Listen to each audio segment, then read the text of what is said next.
चलो मॉर्निंग बच्चों, हमने अभी तक इस चैप्टर के अंदर, वैसे कई बुक्स के अंदर ये एक ही चैप्टर है, मैं आपको फिर से बता दूं। कुछ बुक्स ऐसी हैं जैसे राधा बोना की बुक है, उसमें ये एक ही चैप्टर है। ये सब कुछ एक ही चैप्टर में जो हम पढ़ रहे हैं, लेकिन कुछ बुक्स ऐसी हैं जहां ये अलग अलग चैप्टर्स में दिया हुआ है। तो आप अगर किसी बुक को देखो जहां ये एक ही चैप्टर में है तो विश्वास रखना, we are not going to leave any topic. हम कुछ भी छोड़ने वाले नहीं हैं, सब कुछ पढ़ने वाले हैं। लेकिन बात अलग है कि वहां एक चैप्टर में है, यहाँ अलग अलग चैप्टर में पढ़ रहे हैं, इसलिए घबराना नहीं है आप। तो हम इंडिफरेंस कर्व अप्रोच के ऊपर थे, जो अभी तक इस चैप्टर में हम पढ़ चुके। वो हमने कहा था इंडिफरेंस कर्व क्या होता है, where a customer is not feeling any difference, that is called indifference curve. He can choose any of the combination which is on the curve. देखा था आपने, A B C D E. He can choose any combination to consume. He will not feel any difference. That is called indifference curve. That was the concept of indifference curve. ये हमने पढ़ा था। फिर हमने पढ़ा how do we prepare, meaning क्या है इसका और शेड्यूल कैसे है। तो मैंने आपको शेड्यूल भी बताया था और आपने नई चीज वहां पे सीखी थी, MRS, याद है आपको?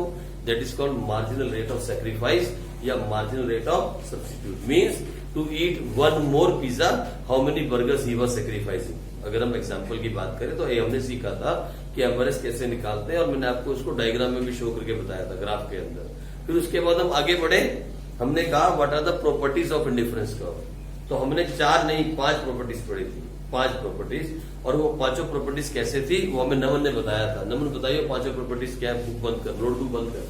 पांचों प्रॉपर्टीज क्या है इंडिफरेंस कर्व की? और वेरी गुड। तो बताओ 4 कौन सी है? सबसे पहले वहीं से स्टार्ट की थी, वेरी गुड, ठीक है। हाँ कोई मत बोलो, इसको बोलने दो। हाँ एनीवे कोई भी बोलो, चलो 4 बोलो जल्दी से। Higher the satisfaction, okay. और फिर IC never intersect each other, very good. और the IC is convex from region, okay. हाँ IC always slow down, always slow down. हाँ जी, पांचवी क्या थी?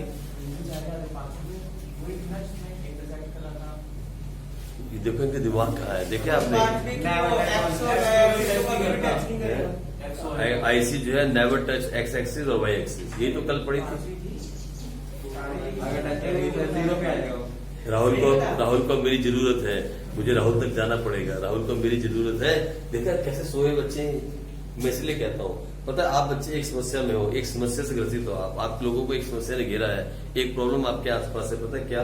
डेली ना पढ़ने की प्रॉब्लम। मैं बार बार ये रिक्वेस्ट करता हूं, अगर 98% मार्क्स लाना चाहते हो ना तो आज से आदत बिठा लो, ये आदत दिमाग में बिठा लो।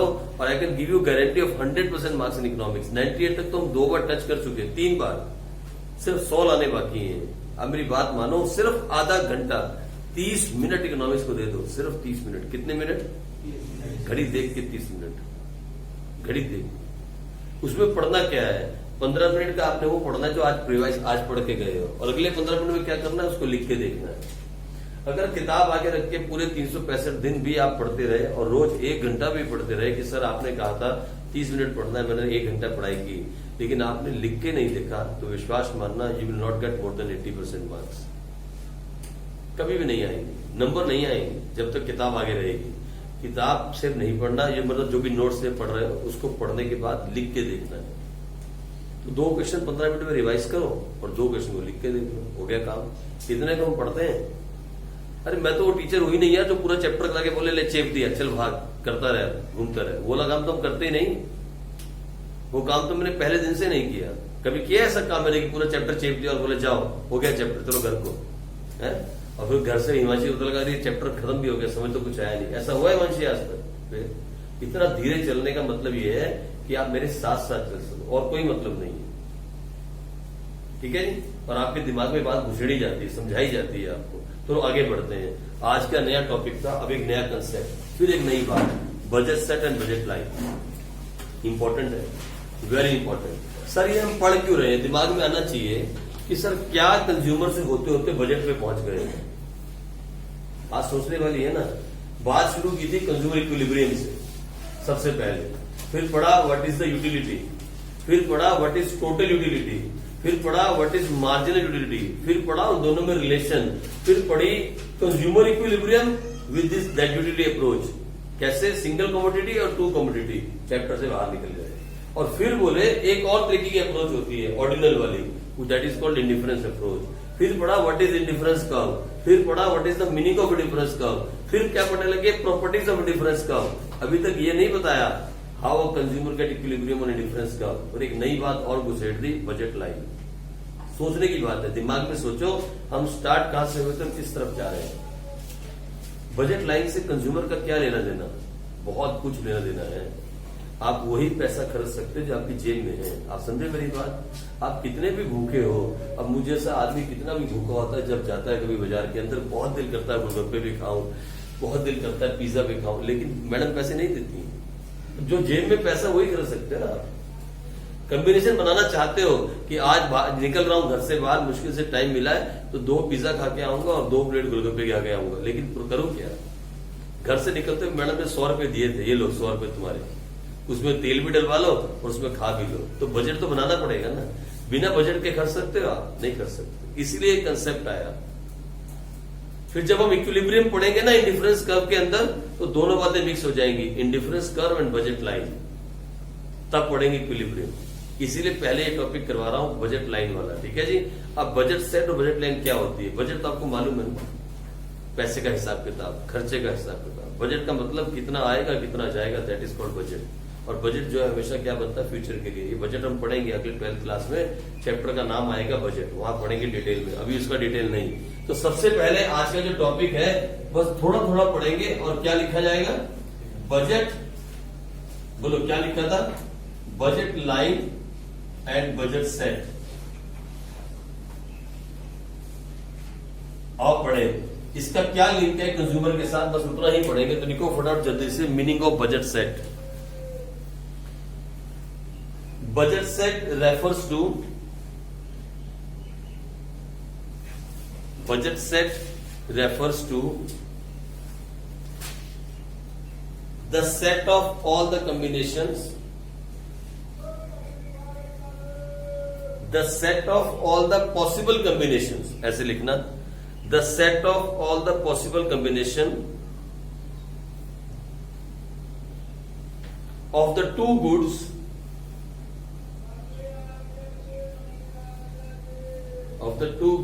comma, the consumer consumes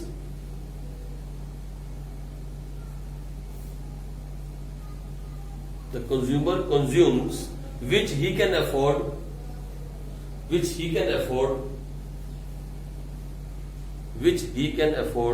from his given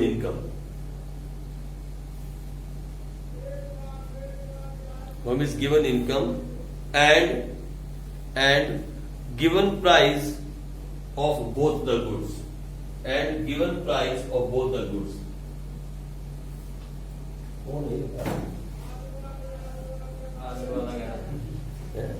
budget set पढ़ा होता ढंग से तो आलू मटर नहीं बेचने पड़ते। ये भी तो प्रॉब्लम है? ये लोग हमें बहुत कुछ सिखाते हैं, पता है, बेचने कभी कभी तो पता ही नहीं लगता क्या बेच रहे हैं। हाँ, ये इसी में टैक्टिस है। कुछ लोग अच्छा बेच जाते हैं, कुछ लोग बिल्कुल नहीं बेच पाते। ये नहीं कि सब्जी भी हर कोई बेच लेता है, इसके अंदर भी कलाकारी चाहिए। जिंदगी में हर काम में कलाकारी की जरूरत है। एवरीवेयर यू नीड आर्ट, पता है जिंदगी के अंदर।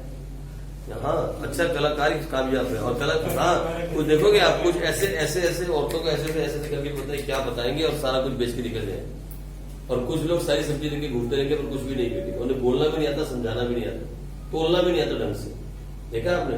और कुछ कितना फास्ट उसको तोलेंगे और फटाफट से कस्टमर को निकालते चले जाएंगे, है। ये भी एक कलाकारी है, ये भी हर कोई नहीं कर सकता। लेकिन ये आपको भी देखो, हमारी सराउंडिंग्स हमें बहुत कुछ सिखाती हैं। We have to learn from our surroundings. आप जब इन लोगों को देखते हो तो आपके दिमाग में सबसे पहला ख्याल एक आना चाहिए, ये ऑफिस में क्यों नहीं बैठे, ये एक अच्छी व्हाइट कलर जॉब क्यों नहीं कर रहे, इन्होंने टाई क्यों नहीं लगा रखी, ये ऐसे क्यों घूम रहे हैं। मैं ये नहीं कहता कि सब जानबूझ के नहीं पढ़े, कुछ की मजबूरी भी होती है। कुछ घर से गरीब होते हैं जो नहीं पढ़ पाते, है ना, कुछ के पास पैसे की भी प्रॉब्लम है। लेकिन 90% जो बच्चे हैं ना, 90% वो अपनी मर्जी से नहीं पढ़ते, क्योंकि पढ़ाई पैसे की मोहताज है ही नहीं। जिसे पढ़ना है ना, उसके लिए पैसे की प्रॉब्लम है ही कुछ नहीं। और हम तो सारे बच्चे जो है बैठे हैं, ऑलमोस्ट उनमें से सबके सब बच्चे ऐसे हैं जो अपने घरों से बिल्कुल सही हैं, जो वेल सेटल्ड होम है उनमें से आते हैं, फिर भी हम नहीं पढ़ पाते और कुछ नहीं बन सकते। नहीं तो हमारे को कौन रोक सकता है एमबीए करने से, होटल मैनेजमेंट करने से, सीए करने से, सीएस करने से, जो आर्ट्स के बच्चे हैं उन्हें आईएएस ऑफिसर बनने से कौन रोक सकता है? कौन रोक रहा है हमें? हमारी हिम्मत ही नहीं है। नहीं तो ये जो बच्चे यहाँ बैठे हैं इनमें से कौन ऐसा बच्चा है जो नहीं बन सकता अगर चाहे? लेकिन कल आज ये बातें समझ नहीं आती। आज से 7 साल के बाद, ठीक 7 से 8 साल के बाद, जब आपकी एंट्री होगी एक बहुत गंदे मार्केट के अंदर, जिसे कहते हैं जॉब मार्केट, फिर आपको जब धक्के लगने स्टार्ट होंगे और यहां से घर वालों का प्रेशर होगा कि कुछ कमा, तेरी शादी करनी है, और वहां से आपका प्रेशर ये होगा कि मेरी कुछ नौकरी नहीं मिली ढंग की, फिर प्राइवेट जॉब के धक्के, वो 40,000 या 50,000 की नौकरी या मैक्सिमम 30-35,000 की नौकरी। आप सब्जी नहीं बेच पाओगे, आप गोलगप्पे नहीं बेच पाओगे। हाँ, गोलगप्पे बेचोगे तो मुझे पक्का बताना, मैं पक्का रो जाऊंगा। आप गोलगप्पे नहीं बेच पाओगे हैं, आप चाउमीन नहीं बेच पाओगे, क्योंकि आप ना तो अनपढ़ों में हो और ना ही पढ़े लिखों में हो। और यही हिंदुस्तान की बेसिक प्रॉब्लम है। हमारे यहाँ अनपढ़ भी नहीं है और ढंग से पढ़े लिखे भी नहीं है, इसलिए अनएम्प्लॉयमेंट है। इसीलिए अनएम्प्लॉयमेंट है। हमारे यहाँ प्रॉब्लम यह है कि जो अनपढ़ है ना, वो तो बेचारा मजदूरी कर ही रहा है, कोई टाइल लगा रहा है, कोई दरवाजे पर, वो तो कर ही रहा है। जो पढ़ा लिखा है वो ढंग से पढ़ा लिखा नहीं है, इसलिए उसको जॉब नहीं मिल रही। प्रॉब्लम ये है ना। तो इसलिए आप लोग जो है जो भी पढ़ रहे हो ढंग से पढ़ो, नहीं तो ये सराउंडिंग से हम सीखते हैं। ये जितने सब्जी वाले लड़के देखे, लड़के से आज सब्जी बेच रहे हैं, जब से कोरोना स्टार्ट हुआ है, बहुत सारे जो कबाड़ी वाले आते हैं, सब्जी वाले आते हैं, कूड़े वाले आते हैं, सब इंसान है भाई। ये बच्चे पैदा जब हुए थे तो इनके यहाँ लिखा नहीं था तो कूड़ा इकट्ठा करेगा, किसी ने नहीं लिखा था, इन्होंने खुद लिखा है। बहुत कम है जो किस्मत लिख के भेजती है, इन्होंने खुद यह लिखा है, मैंने कूड़ा ही इकट्ठा करना है, मैंने सब्जी बेचनी है। क्योंकि जब इनकी मम्मी इनको स्कूल छोड़ के आती थी, ये स्कूल से गोली मार के सीधा पिक्चर हॉल में जाते थे, और आज रेडी इनके हाथ में है। ये सब वही है, ये सब वही के वही है। ये वही है जो बचपन में जब टीवी लगा के सारा दिन बैठे रहते थे और मम्मी इनको समझाती होगी, तब इनकी मम्मी पढ़ लो पढ़ लो, ये बोलते भाग जाए यहाँ से, टीवी देखने से सारा दिन, और फोन पे सारा दिन बिजी रहते। ये वही लोग हैं। तो आपका फ्यूचर जो होता है वो आपको दिखना चाहिए आपकी सराउंडिंग्स में। और कुछ लोग ऐसे भी होंगे आपके सराउंडिंग में जो बड़े फर्स्ट क्लास घर में रहते होंगे, वेल सेटल्ड होंगे, सब कुछ भी होगा, गाड़ी भी होगी, एक बड़ा फोन भी हाथ में होगा, वेल सेटल्ड होंगे, अच्छी नौकरी होगी, वो भी आपके आसपास ही कहीं होंगे, आप ढूंढ के देखना। लेकिन बहुत कम होंगे वो 100 में से 2 या 3 होंगे, 97 ऐसे ही होंगे घूमते हुए। तो वो 97 कौन है मालूम? यही परसेंटेज है आजकल। अगर आप टॉपर्स ढूंढोगे अपनी क्लास में 5 ही बच्चे होते हैं, पहले 5, बाकी सब ऐसे ही होते हैं। इसलिए अच्छे पढ़ो और अच्छे बनो, ठीक है जी। ये लाइफ का रीजन, ये जो आवाजें आती है ना सब्जी की, आलू ले लो, प्याज ले लो, माइक लगा के आजकल बेचते हैं, ये सब वही है, ठीक है। ये सब वही के वही है। बहुत सारे लोग ऐसे घूम रहे हैं। तो अब हम आगे चले, हम बजट सेट को पढ़ रहे थे। हमने कहा बजट सेट की डेफिनेशन क्या थी? It refers to the set of all the possible combinations of 2 goods, the consumer consumes which he can afford from his given income and given price of both the goods. यही हमने पढ़ा, ठीक है जी। यानी एक budget set वो है जितना एक कंज्यूमर के पास पैसा है, उसमें से वो 2 गुड्स के कौन से कॉम्बिनेशन को बाय कर सकता है। That is called the budget set. Sir समझ नहीं आया? नहीं आया, समझो भी आपको। समझ आया? समझ आया थोड़ा सा? अगर नहीं आया तो फिक्र मत करना, अभी मैं इसका एग्जांपल कराता हूं तो बिल्कुल क्लियर समझ में आएगा। लेकिन आगे देखो फिलहाल जल्दी से। Budget set depends on 2 factors. Budget set depends on 2 factors. ये 2 फैक्टर्स पे डिपेंड करेगा। Number one income of the consumer, and number 2 price of good X and good Y.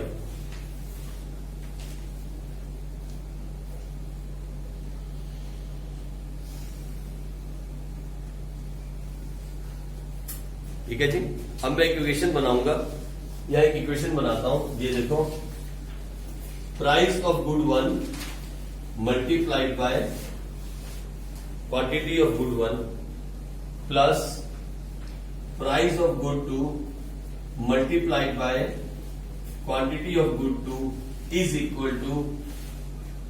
Equal to और smaller than income of consumer.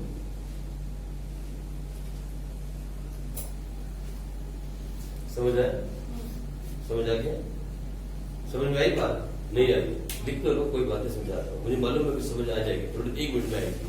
Price of good one multiplied by quantity of good one plus price of good two multiplied by quantity of good two is equal to और always less than the income of consumer. Fine? अभी समझ में आती है बात, थोड़ी देर में समझ में आने वाली है। रुको, आप लिख लो और नीचे लिखो, यहां इसके नीचे लिखो, this equation is called budget constant. This equation is called budget constant. CONSTRAINT. Budget constant. This equation is called budget constant. अब सर नया नाम दे दिया, बजट सेट से पढ़ते पढ़ते बजट कांस्टेंट पे आ गए। तो व्हाट इज बजट कांस्टेंट? तो लिखो फटाफट जल्दी से, the budget constant says that, the budget constant says that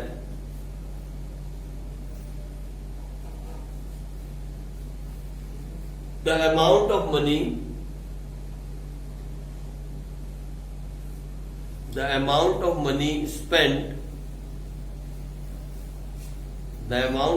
spent मैंने खर्च करना on the two goods which the consumer consumes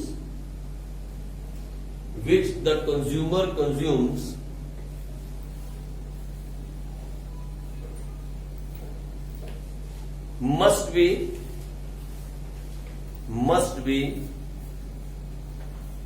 not more than the income of the consumer.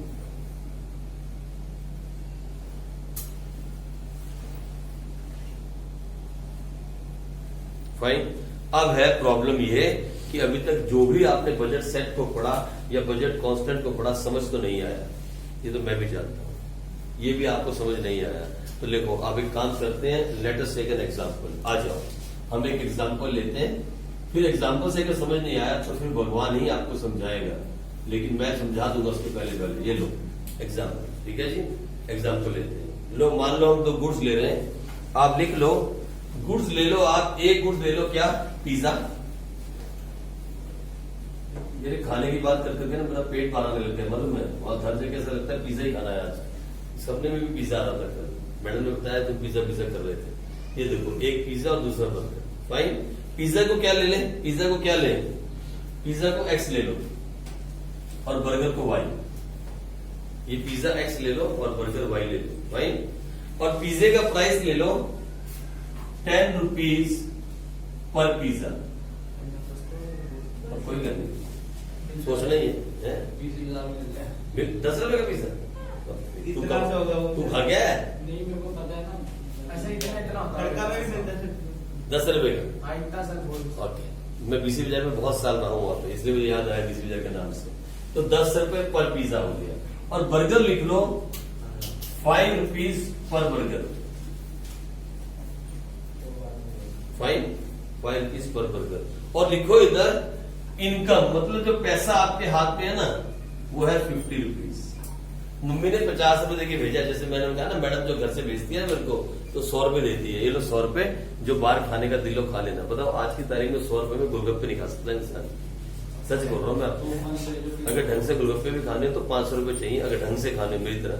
तो 100 रुपए में क्या खाओगे गोलगप्पे? बताओ। 20 रुपए में 3 गोलगप्पे देता है। अभी टेस्ट अंदर ज्यादा स्टार्ट होता है, गोलगप्पे की बिल खत्म हो जाती है। नहीं, अब 6 वाला नहीं खाते हैं, अच्छे वाले। बीच के 3 गोलगप्पे आते हैं, वो प्रिंस वाला हुआ या वो चस्का वाला हुआ, 3 गोलगप्पे देता है ऐसे बड़े बड़े से। कभी अमरूद वाला पानी, कभी जीरे वाला पानी, फिर पुदीने वाला पानी, फिर नींबू वाला पानी। 7 तो पानी है उसके पास और 3 गोलगप्पे हैं। तो अभी वो तीसरा पानी पिलाता है गोलगप्पा भर के, और पता लगा प्लेट खत्म, तो दिल टूट जाता है। फिर दूसरी खानी पड़ती, फिर तीसरी भी खानी पड़ती, क्योंकि अब 2 सारे पानी पी लिए, तो अब टेस्ट करना अच्छा वाला कौन सा था, इसके लिए तीसरी का। तो मतलब 100 रुपए जो है आप गोलगप्पे भी नहीं खा सकते।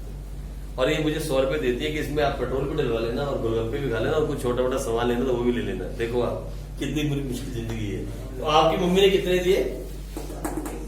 50। यही आपकी जेब में, इसके ज्यादा पैसा नहीं, समझना बात को। तो इनकम कितनी है आपकी? 50।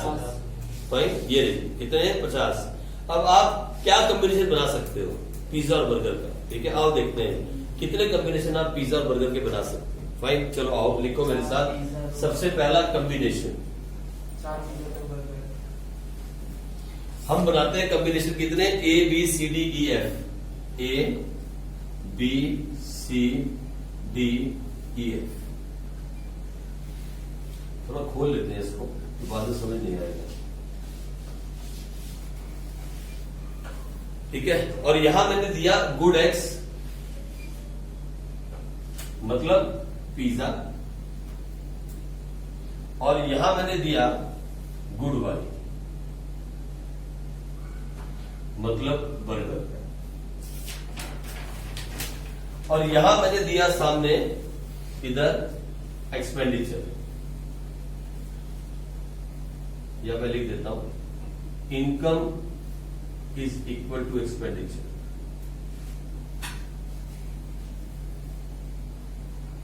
ठीक है जी, लो या मैं एक कॉलम और ऐड करूंगा, लेकिन वो आज नहीं करूंगा। पहले मैं यहाँ इतना ही समझा रहा हूं आपको, इतने पहले बात बेसिक समझाना चाहता हूं। बजट लाइन है क्या और बजट सेट है क्या? अब देखो होगा क्या।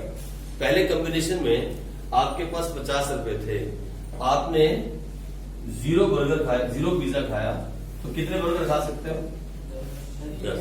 मतलब चलेगा 0। इंडिफरेंस कम नहीं है, बजट लाइन 0 हो सकता है ना। आप दुकान पे खड़े हो, आज नहीं मूड आपका पिज्जा खाने का, आपने क्या खाया? 0 पिज्जा और 10 के 10 बर्गर खा लिए। 5 रुपए का बर्गर था, कितने पैसे खर्च हुए? पैसे कितने थे आपके जेब? तो मैं अभी देखो इस बात को मैं इक्वेशन में उतारता हूँ। देखो इधर जो मैंने लिखी थी, मैंने कहा प्राइस ऑफ गुड एक्स, कौन सा था? पहले वाला। ये देखो ये कितना है? प्राइस कितना था? 10 रुपए। ये देखो प्राइस ऑफ गुड 1 कितना? 10 रुपए multiplied by 5 quantity of good 1 ना, 0 प्लस प्राइस ऑफ गुड 2 कितना? जल्दी बोलो। 5 मल्टीप्लाइड बाय क्वांटिटी कितना? तो बोलो ना क्या आया? यही समझाने की मैंने आपको कोशिश की थी, यही बात तो मैंने आपको समझाने की कोशिश की थी। द प्राइस ऑफ गुड 1 मतलब pizza multiplied the quantity of good 1 plus the price of good 2 मतलब burger multiplied the quantity of good 2 is equal to always income of consumer. Can be equal और can be less than, more नहीं हो सकता। You can not spend more than what you have in your pocket, you can not do that. इसीलिए it can not be more than the income of consumer, it can be less then. आप 2-3 रुपए बचा के भी ला सकते हो गुरुद्वारे मत्था टेकने के लिए, लेकिन आप उससे ज्यादा खर्च नहीं कर सकते। तो जब मुझे मैडम 100 रुपए देती है ना और मैं घर से निकल जाता हूँ, तो मैं क्या करता हूँ, चुपचाप से अपना जो कार्ड होता है एटीएम कार्ड वो भी साथ ले जाता हूँ, और मैडम को पता नहीं होता। फिर बाहर जाके मैं 100 और निकलवा लेता हूँ या 200, फिर अच्छे से खा के घर आ जाता हूँ। वो आप नहीं कर सकते, क्योंकि आपके पास तो सिर्फ कितने पैसे हैं? 50। ये पहला कॉम्बिनेशन। अब बात समझ में आई? कुछ समझ में आई? इक्वेशन क्या थी? इस इक्वेशन को बोलते हैं बजट कांस्टेंट। अगर कांस्टेंट वर्ड समझ में ना आ रहा हो तो वहां लिख low budget limit. Sir phone पे मैसेज नहीं आता पैसे इसका नहीं, मेरे पास होता, मेरे फोन में मेरे मैसेज आएगा, है ना। लेकिन मेरी प्रॉब्लम यह है कि मेरे पास ना तो एटीएम कार्ड है ना मेरे पास कुछ है, क्योंकि मेरा एक ही एनआरआई अकाउंट है, एक ही बैंक के अंदर, है ना। और एनआरआई अकाउंट से आप पैसे विड्रॉ नहीं कर सकते, ये प्रॉब्लम है। एनआरआई अकाउंट में पैसे आ सकते हैं पर निकाल नहीं सकते आप, तो मेरे अकाउंट से पैसे निकल नहीं सकते। तो मुझे इसलिए ऐसे मैडम का हाथ करना पड़ता है, लाना जरा 100 रुपए देना, जरा बाजार जाना है, क्योंकि फीस तो मैडम ले जाती है ना, तो मेरे पास पैसे कहाँ से आएंगे? ये लो, होगी बात खत्म। ठीक है जी, ये समझ में आई बात? अब दूसरा कॉम्बिनेशन बनाते, अब समझ में आई? इसे हम क्या बोलते हैं? इस इक्वेशन को क्या बोलते हैं? Budget constant. और कांस्टेंट वर्ड समझ में ना आए तो क्या बोले? Budget limit. यही हमारी लिमिट है, इसके ऊपर हम जा नहीं सकते। और एक और बनाते हैं कॉम्बिनेशन। देखो इधर मैंने एक और बनाया, अगर एक पिज्जा खाए, एक पिज्जा, तो कितने बर्गर खा सकते हैं? 8 बर्गर खा सकते। ये दूसरा कॉम्बिनेशन है। हाँ बहुत सारे बनेंगे। अब देखो ना इधर, तो लो इधर, इधर देखो, इधर इसमें क्या बनेगा? इधर देखो 10 इंटू प्लस, लो फिर एक बात आ गई। इधर देखो 10 इंटू 1 10 रुपए प्लस 40 रुपए, टोटल कितना खर्च दिया? 50। ये है budget equation, this is called budget constant. कल कोई आपसे पूछे explain the budget constant with an given example, तो यही है। एक्सप्लेन द बजट सेट, यही है जो कर रहे हो, यही बजट सेट है, यही बजट कांस्टेंट है। इसको समझना मेरी बात को। मतलब एक कंज्यूमर अपनी गिवन इनकम के साथ with the given price of 2 goods कितना पैसा कौन से गुड्स पे खर्च सकता है, that is called budget constant and that is called budget set. और वही हम बार बार कर रहे हैं। सर और कॉम्बिनेशन बनाओ ना, 1 2 3 4, लो एक और कॉम्बिनेशन बनाते हैं, आ जाओ। इस कॉम्बिनेशन में मान लो आपने 2 पिज्जा कर दिए, बोलो कितने बर्गर खा सकते हो? बना लो। तो फिर क्या बनेगा? 10 इंटू 2 प्लस 5 इंटू 6, लेकिन हर बार 50 को नहीं कर सकते, लिमिट है आपकी 50 रुपए, क्योंकि आपके जेब में है ही 50। सॉरी इक्वली आएगा, इक्वल भी आएगा, कम भी कर सकते हो आप, लेकिन इक्वली आएगा। ठीक है जी। कम ऐसे हो सकता है कि आप ये 0 खाओ और इसको सिर्फ 6 खाओ, तो कुछ पैसे मम्मी को वापस कर दो, लेकिन ऐसा होता नहीं। ऐसे इतने शरीफ ना आप हो ना इतना शरीफ कंज्यूमर होता है। आपके पास पैसे आ गए तो आपने उड़ा दे दिए, थोड़ी घर वापस लेके जाओगे आप। अगर जगह नहीं होगी पेट में तो आंखों में तो जगह होती है, बंदा आंखों से भी खा लेता है, मालूम है आपको। ऐसा जरूरी नहीं है कि आपको सिर्फ पेट में डालना होता खाना, कभी कभी आंखों से भी खाया जाता है खाने। नियत नहीं बढ़ती, नियत। आप समझे नहीं बात को, आप मेरी एज में होगी तो समझ जाओगे इस बात को। फिर ऐसा करता है कि खाने का दिल बहुत करता है और खाना खाने की नियत नहीं होती है ना। ये लो आगे क्या, एक और बनाओ, मान लो ये 3 किए, तो अब वो कितने रह गए? फिर बना लो, तो क्या बनेगा? 10 इंटू 3 30 रुपए और 5 इंटू 4 20 रुपए, टोटल एक एक बढ़ाते जाओ। अब इसको 5 कर दो, तो ये कितने रह जाएंगे? ना ना, अगर ये 5 किए तो कितने? ये 0। अच्छा नहीं, इसको 4 करो पहले, लो इसको 4 करो तो कितने हो गए? वो 2 हो जाएंगे। ये देखो 10 इंटू 4 प्लस 5 इंटू 2, फिर कितने? लो अगले वाले केस में इसको 5 कर लो, तो ये कितने हो जाएंगे? तो अब आप कहोगे 10 इंटू 5 प्लस 5 इंटू 0, फिर 50। This is called budget constant, this is called budget set, this is called budget limit. यही है budget, and this we will represent the same thing in a graph which we will call budget line. जब हम इसी schedule को एक graph में डाल देंगे तो एक लाइन बन जाएगी which is called budget line. इसी शेड्यूल को कल हम ग्राफ में डालने वाले हैं, जिसको हम कहेंगे बजट लाइन। ठीक है जी। पहले इस कंसेप्ट को दिमाग में डालो। What we are studying now, we are studying about a budget. Budget होता क्या है? यानी एक गिवन इनकम के साथ एक 2 चीजों के बारे में पढ़ रहे हैं हम। गुड्स 2 ही हैं, ये मत कहना सर पिज्जा बर्गर के साथ नूडल्स भी थी। हम 2 गुड्स पढ़ रहे हैं शुरू से, ये तो एजम्पशन है पूरे चैप्टर की। तो 2 ही गुड्स हैं, पिज्जा और बर्गर। एक गिवन इनकम के साथ एक कंज्यूमर 2 गुड्स का कौन सा कॉम्बिनेशन बाय करेगा, लेकिन बजट से ऊपर नहीं जा सकता। वो कोई भी कॉम्बिनेशन चूज करे, उसको हर कॉम्बिनेशन में इक्वल सेटिस्फेक्शन मिल रही है, वो हमने पहले पढ़ लिया। लेकिन एक बात दिमाग में रख लेना, he can not go more than 50 rupees. अपनी इनकम से ज्यादा नहीं खर्च सकता है किसी भी हालत में। ये बात समझ में आई? यही हम पढ़ रहे हैं। अब यहाँ एक चीज और आपने नोट की होगी, अगर कोई समझदार बच्चा है तो वो उन दोनों चीजों में एक कॉम्बिनेशन नोट किया होगा। बोलो क्या?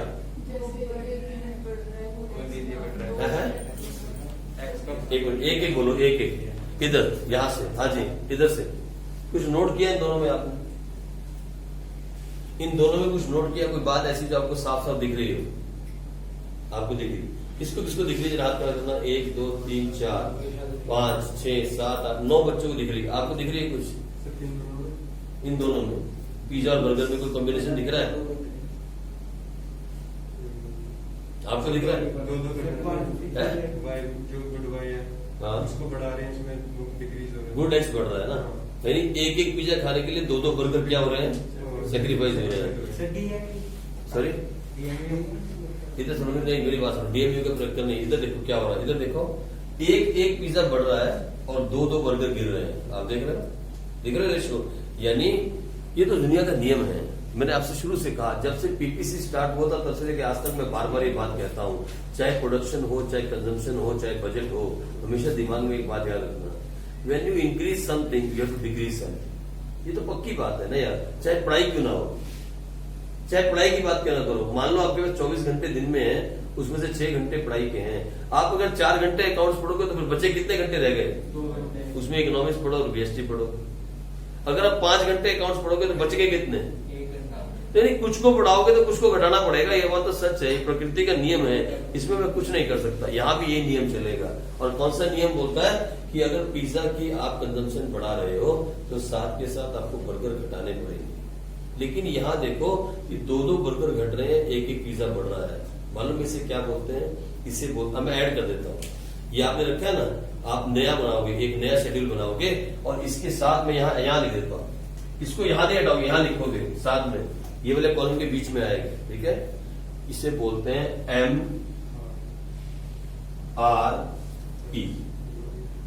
MRE। लास्ट में आएगा भी। ये अपने बीच में आएगा, यहाँ आएगा, यहाँ ये कॉलम यहाँ आएगा, ठीक है, इन दोनों के बीच में। आप अलग से नया शेड्यूल बनाओगे फिर लिखो, ठीक है। आप यहाँ पे कोई भी कंजूसी नहीं करना, प्रॉपर लिखोगे, ये बनेगा MRE। MRE का मतलब होता है मार्केट रेट ऑफ एक्सचेंज।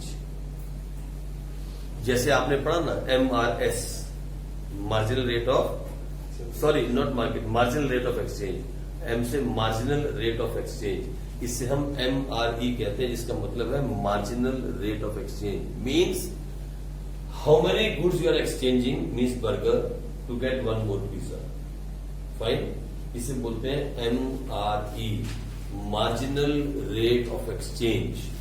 या हम MRS नहीं कहते, हम यहाँ MRE कहते हैं, बस इतना सही फर्क है, लेकिन काम एक ही है, राइट। तो लिख लो फटाफट जल्दी से, MRE क्या है? MRE का फॉर्मूला होता है, MRE का फॉर्मूला है delta Y upon delta S। Sacrifice करने वाला गुड ऊपर है और वो नीचे है, delta Y upon delta S। और ये हर बार देख लो क्या आ जाएगा, आप देखते चले जाना। पहले को छोड़ दो, फर्स्ट वाले में आप कुछ सेक्रीफाइस नहीं कर रहे हो, दूसरे वाले में क्या आ जाएगा?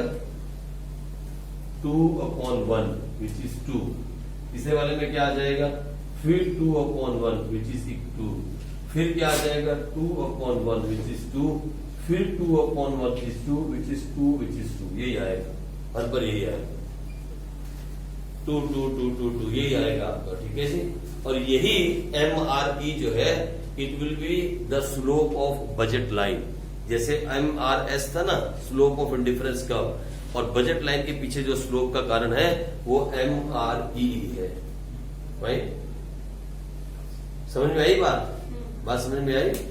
आपने समझ में आई बात? कोई बड़ी बात नहीं की है यार, हमने छोटी छोटी बातें आज, sorry, marginal rate of exchange. हमने जो बड़ी बड़ी बातें पढ़ी है, छोटी छोटी बातें, यही पढ़ी, what is the meaning of budget set. एक इनकम के साथ, एक कंज्यूमर की इनकम के साथ वो 2 गिवन गुड्स के प्राइस में कौन सा कॉम्बिनेशन चूज करेगा, that is called budget set. But when we write them in a equation we call it budget constant, means budget limit. Sir what is budget constant? वही same बात दोबारा से पढ़ ली है, फिर वही बात रिपीट की ना कि अपनी इनकम से ज्यादा नहीं खर्च कर सकता, that is called budget constant. Sir example, कितने कॉम्बिनेशन बना दिए, हो गए ना कॉम्बिनेशन, इसके ज्यादा बनते नहीं, ये हो गया कॉम्बिनेशन, ठीक है जी। चलो आगे बढ़ जाए। फिर हमने कहा सर एक नई बात, MRE क्या होता है? मैंने कहा देखो ना, वो एक्सचेंज कितना एक्सचेंज कर रहा है, हर बार एक पिज्जा के लिए 2 बर्गर्स को एक्सचेंज कर रहा है, उसे बोलते हैं मार्जिनल रेट ऑफ एक्सचेंज, ठीक है। और यही सबसे बड़ा कारण होगा क्या, the reason behind the slope of budget line. अब सर बजट लाइन क्या होता है? अरे भाई यही बजट लाइन है, जब हम शेड्यूल को ग्राफ में बनाएंगे तो एक लाइन बन जाएगी, that is called budget line. अब मैं बना देता हूं, ठीक है। चलो तो आओ आगे बढ़े, लिखो बजट लाइन, लिखो आप बजट लाइन। पहले लिखो what is the meaning of budget line. और सुनो, बजट लाइन के 2 और नाम हैं। बजट लाइन को प्राइस लाइन भी कहा जाता है, आप लिख लो अगली करके, मैडम पूछती है बड़े प्यार से। बजट लाइन को हम प्राइस लाइन भी कहते हैं, और बजट लाइन को कंजम्पशन पॉसिबिलिटी लाइन भी कहा जाता है। बजट लाइन को कंजम्पशन पॉसिबिलिटी लाइन भी कहा जाता है, क्योंकि इसके ऊपर एक कंज्यूमर जा नहीं सकता, इसके नीचे रह सकता है लेकिन ऊपर नहीं जा सकता। एक अच्छा कंज्यूमर वही होता है जो बजट लाइन के अंदर ही रहे, मतलब बजट लाइन पे ही रहे, ना बजट लाइन से ऊपर जाए ना बजट लाइन से नीचे जाए। तो एक अच्छा कंज्यूमर वही है। एक अच्छा कंज्यूमर कौन है? जिसकी आमदनी अगर 98 है तो खर्चा भी 98 हो, आमदनी अगर 50 पैसे है तो खर्चा 1 रुपया नहीं होना चाहिए। एक अच्छा कंज्यूमर वही है, नहीं तो फिर आपको लोन लेना पड़ेगा, है ना, पैसा उधार मांगना पड़ेगा। तो एक अच्छा कंज्यूमर जो है वो हमेशा बजट लाइन पे ही टिक के रहेगा। भाई यही है बजट लाइन। तो लिखो डेफिनेशन, डेफिनेशन लिखो, it is a line, it is a line showing different possible combinations. It is a line showing different possible combinations of two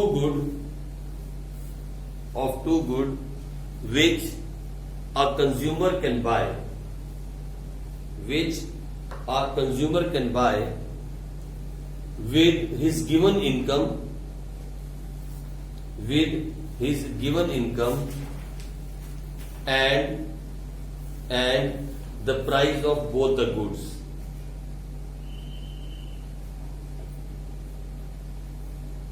ले सुनी मेरी बात आपने? तीसरी बार ये बात रिपीट हो गई। And the with his given income and the price of both the goods.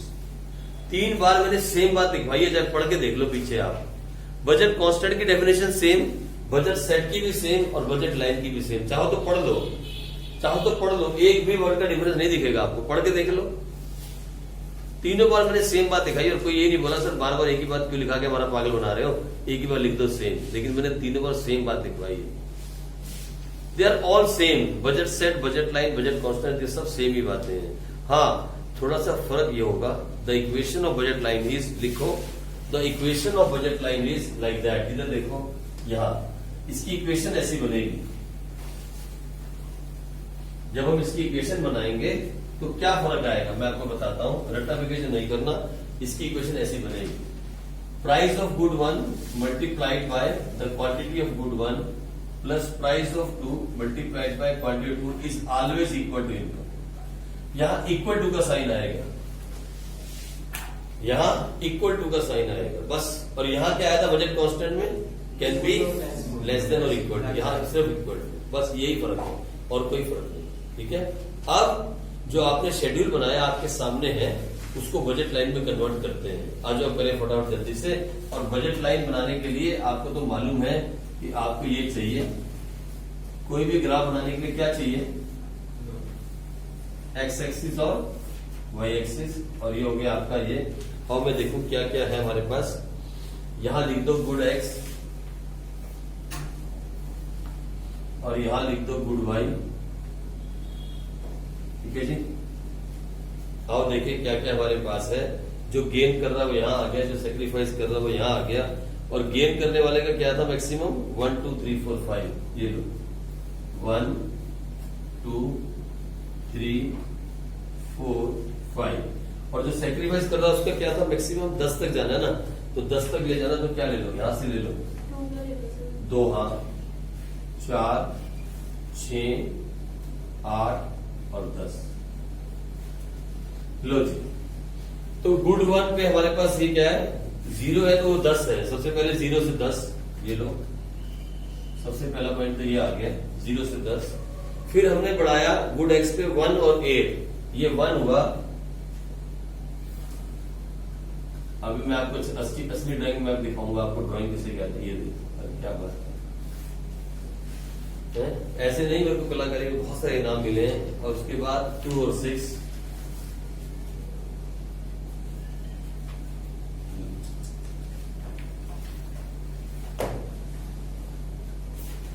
उसके बाद 3 और 4, उसके बाद फिर क्या था? उसके बाद 3 और 4 के बाद क्या था? 4 और 2 है ना। और उसके बाद 0, ये रहा। अब इसे जोड़ दो,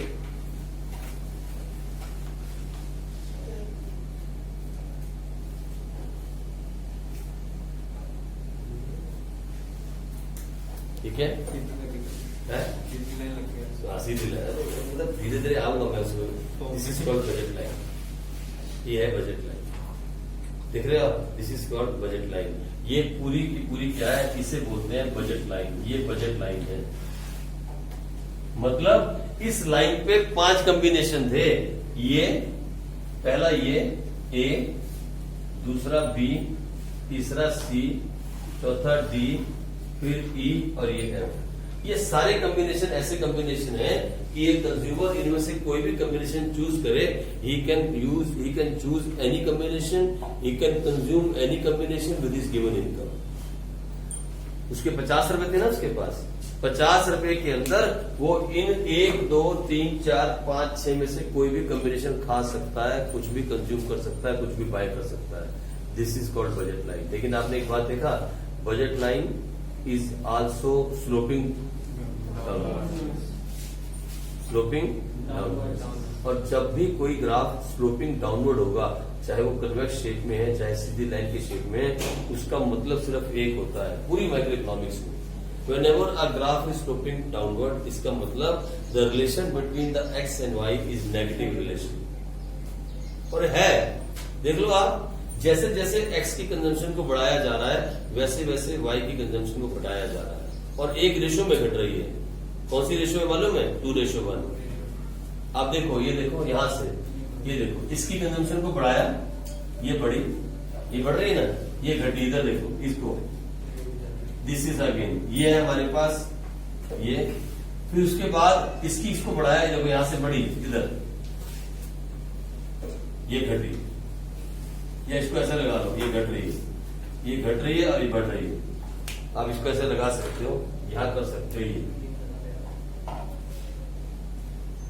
फिर उसके बाद फिर ऐसे हुआ, ये घटी, ये बढ़ी, फिर उसके बाद ऐसे ही यहां से ये घटा और ये बढ़ गया, और ऐसे ही यहां हुआ, ये घटा और ये बढ़ गया। यही चलता आ रहा है, देख लो आप, यही चलता आ रहा है, ये चीज चलती आ रही है ना। एक गुड्स की कंजम्पशन जो है वो घट रही है, दूसरे की बढ़ रही है। ये घटने वाला है, this is called good Y, ये घट रहा है और ये बढ़ रहा है, ये घट रहा है और ये बढ़ रहा है। ये हुआ है आपके साथ, यही आपने लिखा था। आप देखो ना, क्या लिखा था आपने? डेल्टा वाई को डेल्टा एक्स, ऐसे लिख सकते हो। This is delta Y, this is delta X, this is delta Y, this is delta X, this is delta Y, this is delta X, this is delta Y, this is delta X. यही तो चल रहा है आपके साथ, यही हो रहा है ना। ये मैंने आपको लिखवाया था। एक गुड की कंजम्पशन घटती जा रही है, दूसरे की बढ़ती जा रही है, मतलब दोनों में नेगेटिव रिलेशन है। और जब कभी भी पूरी जिंदगी के अंदर माइक्रो इकोनॉमिक्स पढ़ोगे और किसी भी ग्राफ में अगर कोई आपसे पूछे कि there is a negative relation between the two, बताओ लाइन कैसी बनेगी, तो आप कहते हैं ना ऑलवेज स्लोपिंग डाउनवर्ड्स। और कोई आपसे उल्टा करके पूछे there is a graph which is sloping downwards, what will be the relation between X and Y, बोलना always negative, always negative relation होगा।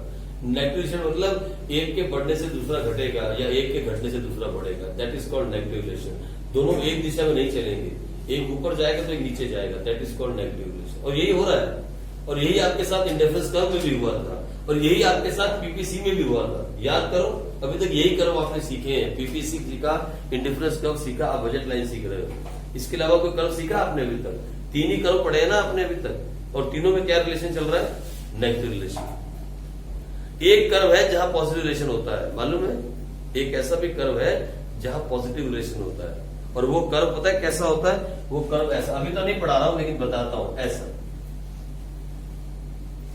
एक कर्व है जो आप पढ़ोगे विच इज है पॉजिटिव रिलेशन, और वो है supply curve. This is called supply curve. ये है सप्लाई का कर्व। इसका और इसका हमेशा पॉजिटिव रिलेशन है। There is a positive relation between price and supply, वो हम पढ़ेंगे सप्लाई के चैप्टर में।